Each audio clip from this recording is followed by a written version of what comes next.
keeping medical expenses affordable and reducing language barriers for migrant workers. These are some of the suggestions provided by dormitory operators and welfare organisations as the Manpower Ministry calls for providers to operate new medical centres that will help improve workers' access to healthcare. Nisha Rahim with this report.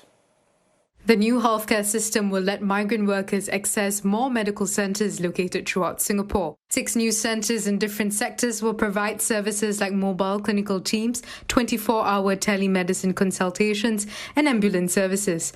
On-site centres at 3 large dormitories will also house similar facilities. The centres will also be used for public health surveillance. Testing capabilities and isolation facilities will also be available. Healthcare providers may submit proposals to operate in one or more sectors. The ministry says the healthcare services should be provided in a way that minimises cultural and language barriers. It adds that centres should also consider hiring doctors who can speak the workers' native language. The language barrier is a real issue. It's a real challenge. Right?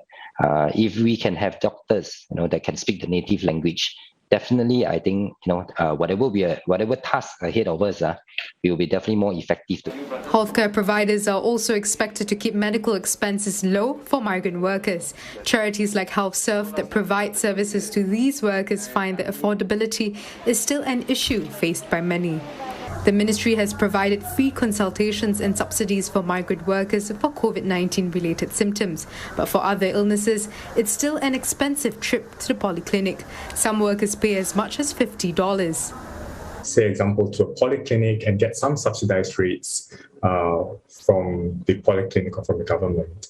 We can't do that for a low-wage migrant worker. Unfortunately for them, they have to pay a private rate. The new system aims to enhance accessibility for the workers, but one healthcare expert cautioned it could potentially isolate migrant workers and clinics from the rest of the community. And there's a risk that having the clinics run a separate parallel healthcare system may isolate them from what's happening in the mainstream. So ideally, one of the things could be maybe these clinics could be open to residents in the neighborhoods near the dorms. And this would help integrate the people. The ministry says it expects each medical centre to serve over 40,000 migrant workers. The new healthcare system is expected to be up and running by the 4th quarter of this year.